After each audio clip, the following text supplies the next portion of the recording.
तानाशाही के खिलाफ वो लगना चाहिए कि आप उनकी लड़ाई लड़ रहे हैं। वो लोग तो बाद में धक्का मारेंगे आपको, जो उनका काम नहीं करेंगे तो उसके पहले मैं ही धक्का मारूंगा। जो पैसे वाली पार्टियां है वो वहां का प्रभाव ही नहीं पड़ेगा। ये काम आपको आने वाले समय में करना है।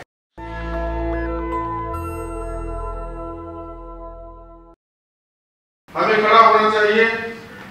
मैं अध्यक्ष बाबूराम जी से उनको बधाई देना चाहता हूं कि उनकी जो ईवीएम मशीन के खिलाफ लड़ाई थी, वो लड़ाई सुप्रीम कोर्ट के वकीलों ने भी मान ली और हमारे नक्शो कदम पर सुप्रीम कोर्ट के वकील भी उस लड़ाई में शामिल हैं। आपने देखा होगा सड़कों पर उन्होंने इलेक्शन कमीशन का ऑफिस भी घेरा। तो ये हमारे सभी बॉस के लिए मैं कहूँगा आप सब बधाई के पात्र हैं। तो आने वाले दिनों में मजदूर मुक्ति मोर्चा पंजाब ने एक मुहिम ली है पंजाब में। उस मुहिम का हमने नाम दिया है मजदूर समाज एकता और सारण मुहिम। तानाशाही के खिलाफ, नशा मुक्ति और ईवीएम मुक्ति, बेरोजगारी मुक्ति के सवाल पर जो 5 सवालों के तहत हमने 2 महीना का एक मुहिम लिया और हमने सोचा है कि इलेक्शन से पहले पंजाब में बठिंडा जिले में एक बड़ा कट करेंगे। उस कट में अध्यक्ष को भी हम चाहेंगे कि वो भी पहुंचे और मैं मजदूर मुक्ति मोर्चा की ओर से आप सभी का धन्यवाद करता हूं और इन सभी मांगों पर हम पूरी तरह सहमत हैं। आपके साथ हर संघर्ष में मोढे के साथ मोढा लगाकर लड़ेंगे। उन्होंने कार्यक्रम की अध्यक्षता करने के लिए मुझे आमंत्रित किया, उसके लिए सबसे पहले मैं उस कार्यक्रम में जाऊंगा, उसकी घोषणा भी यही करता हूं। तो इसलिए ये 17,000 करोड़ रुपया कारपोरेट घराने के लोग उनको देते हैं। तो अपने आप थोड़ी देते हैं, जो बनिया होता है वो देता है तो लेता है ना, देता है फिर लेता है बाद में। और वो एक प्रकार से ब्याज होता है ना, उस तरह से वसूल करता है 5 साल। वो एक बार देता है, वो 5 साल लेता है। तो इसलिए हमें हम लोग कामयाब हो सकते हैं। कामयाब रिसोर्सेज के कम से कम रिसोर्सेज से कामयाब हो सकते हैं। केवल एक तरीका है बूथ लेवल का संगठन बना। आपने मान लो एक कागज में कमेटी बनाई, राष्ट्रीय कमेटी, स्टेट की कमेटी। अगर वो लोग या डिस्ट्रिक्ट की कमेटी या लोकसभा की कमेटी अगर वो बूथ लेवल तक पहुंचते ही नहीं, अपनी विचारधारा का, अपना कार्यक्रम का प्रोपेगेंडा और प्रचार प्रसार करते ही नहीं है, तो आपके पार्टी का तो नाम भी लोगों को मालूम नहीं होगी। तो चुनाव में आपको वोट कैसे मिलेगा? तो आपको अभी मौका है, अवसर है, तो आपको बूथ लेवल तक आपकी आवाज पहुंचानी चाहिए।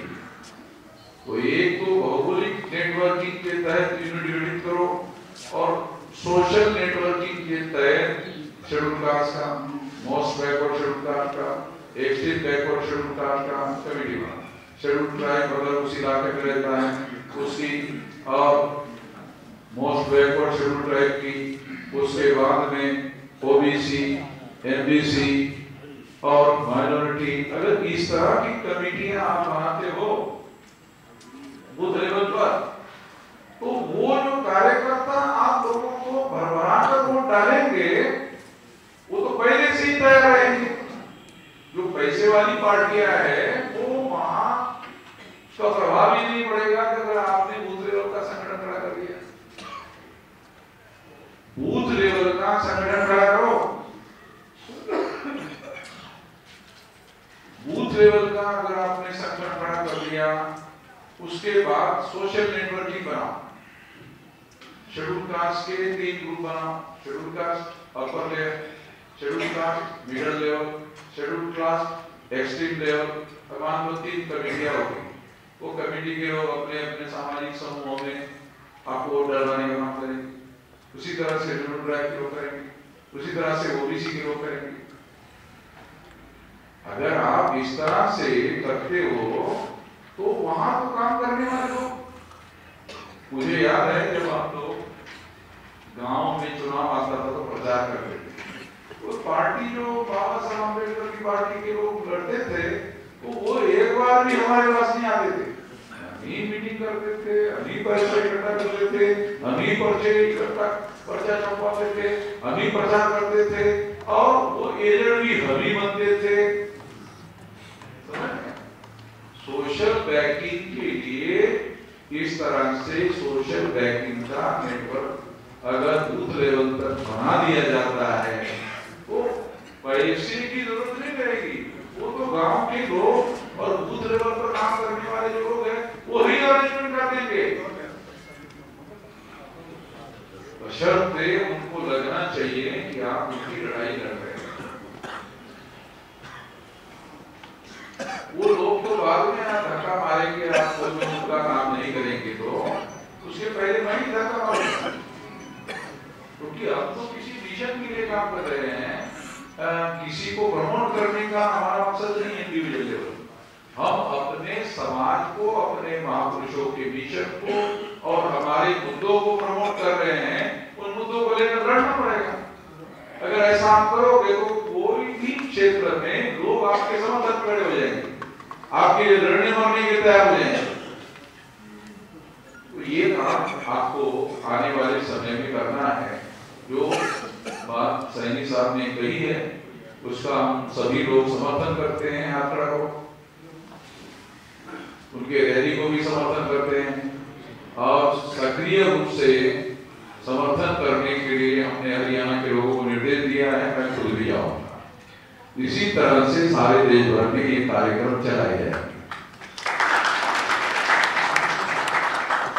राजनीतिक दलों के हमारे राष्ट्रीय अध्यक्ष, राष्ट्रीय महासचिव, प्रतिनिधिगण, आज आरपीएम राष्ट्रीय परिवर्तन मोर्चा की ये चौथी बैठक यहाँ पर डॉक्टर बाबा साहब अम्बेडकर भवन, रानी झांसी रोड, नई दिल्ली पचुरिया में संपन्न होने जा रही है। इसमें देश भर से अलग अलग दलों से आए हुए सभी साथियों का मैं आभार व्यक्त करता हूँ। माननीय भवन विश्राम साहब का, डॉक्टर अनिल माने जी का, जिन्होंने कोऑर्डिनेट करके सभी साथियों से संपर्क साधा और आज जिस तरीके से 8-9 बिंदुओं पर हमारी चर्चा हुई, बहुत महत्वपूर्ण प्रस्ताव पारित हुए सदन के सामने। आगामी 31 तारीख को, 31 जनवरी को लगभग 1 लाख से ज्यादा लोगों का मोर्चा लेकर के हम भारत निर्वाचन आयोग के केंद्रीय कार्यालय अशोका रोड पर आएंगे। ऐसा आप लोगों ने, सदन में सभी लोगों ने हाथ खड़ा करके प्रस्ताव को मंजूरी दिया और राष्ट्रीय परिवर्तन मोर्चा में शामिल सभी सदस्य, सभी राजनीतिक दल के लोग लाखों की संख्या में उपस्थित होकर के उस आंदोलन को सफल बनाएंगे। ऐसे में आप लोगों से अपील करता हूं और इसी के साथ में आज इस मीटिंग की कार्रवाई को हम लोग यहीं पर समाप्त करते हैं। नेशनल दस्तक की आपसे गुजारिश है कि अगर इसको बचाना चाहते हैं तो नेशनल दस्तक को सब्सक्राइब करने के लिए रेड कलर के सब्सक्राइब बटन को दबाएं, फिर बेल आइकन की घंटी दबाएं। नेशनल दस्तक को बचाने के लिए बहुत जरूरी है कि हर खबर को शेयर करें, लाइक करें, कमेंट जरूर करें।